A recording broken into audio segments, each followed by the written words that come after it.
Taong 1995 nang tumugon si Elsie sa tawag ng Panginoon na maging misyonero sa India. Buong pusong nagbahagi ng salita ng Diyos si Elsie kahit malayo sa sariling pamilya. When I start praying for the lost in different countries, I'll start crying. When I start preaching about the lost, I'll be crying. You just feel God's heart for them. And how often God thinks of His people. And how grief He is when we ignore His heart for the lost.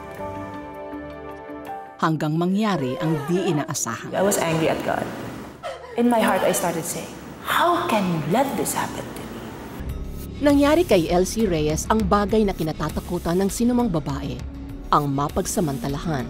Naganap yon nang siya ay nagmimisyon sa India. The thing that I really grieved over was my virginity. Naghahalo-halo na yung hatred, yung inis mo sa sarili mo. The one thing that will attack you when something like that happen is shame. I can tell people, what will they think? What about men? Will they still take me seriously? Namuo ang galit ni Elsie sa lalaking umabuso sa kanya. At maging sa Diyos ay nagtanim ng galit. Hanggang sa masumpungan ni Elsie ang bagay na makapagpapalaya sa dinaramdam. In love and confession, there's healing. Agad na tumawag si Elsie sa pastor at kinuwento ang buong pangyayari. Sabi niya, Elsie, this is a mortal wound. Take care of this wound properly because one day this wound will become a scar. And sabi niya, a scar is not a terrible thing. Because the scar is actually the strongest tissue. So next time the enemy attempts to hurt you in that area again, you will not be hurt anymore. Because you have been wiser and you have healed well. Nang matapos ang gawain sa India, umuwi si Elsie sa Pilipinas at tinanggap ang pamumuno sa Asian Center for Missions. Dito, isang pangako ang binigay ng Diyos sa kanya. And the Lord said, the Lord is giving you administrative gifts. You open that. And the Lord is not called you to be single. The Lord is preparing a man for you. Bagaman buo ang paniniwala sa Diyos, minsay naiinip din si Elsie. Okay, and you start wondering, kailan mo kaya i-fulfill yung promise? But I know that I will get married one day. But I do not want to use my energy thinking about that. Habang abala si Elsie sa paglilingkuran sa Diyos, dumating si Todd sa kanyang buhay. Todd has emailed sa Christian dating site. So we started chatting.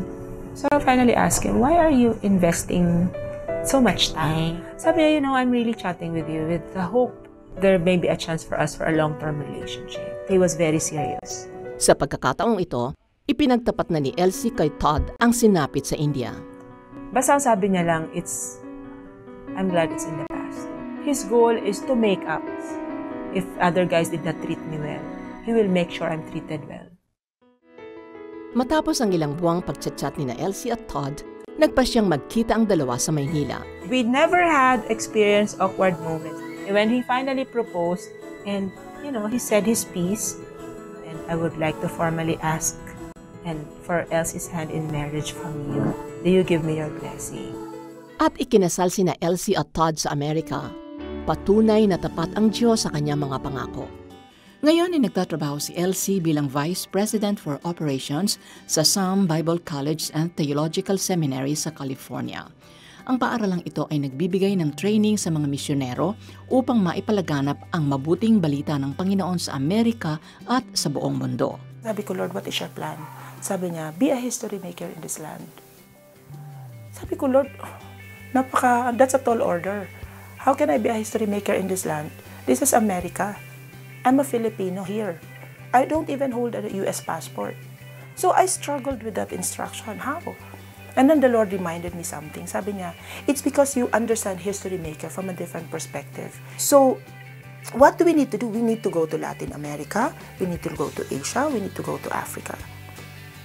So yun ang goal namin. This year, I decided to focus sa Asia. And my husband is traveling with me kasi policy ng school. Anytime I'm gone, more than 5 days, my husband has to travel with me. Sasagutin niya ng school.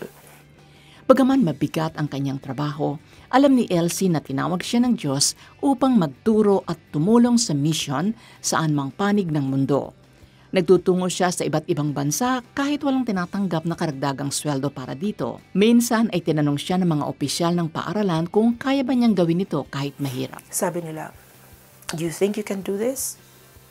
Sabi ko, God has always, when the Lord assigned me to something, the Lord has always equipped me to do it. Tapos sabi ng isang board of directors, "Dr. Cook, I have no doubt you can do this because you have already proven yourself over and over again. Everything you touch prospers." Siya si Elsie Reyes Cook, misyonero, Pilipino, maituturing na isang huwarang OFW. Nakaboto na ba kayo sa paborito niyong nominadong kwento sa ating Huwarang OFW? Kung hindi pa, may panahon pa kayong bumoto hanggang April 20, 2015 ng umaga. Para bumoto, bumisita sa aming Facebook page, The 700 Club Asia, at i-click ang Huwarang OFW 2015 tab. 3 kategorya ang inyong pagbobotohan: pamilya, individual, at misyonero.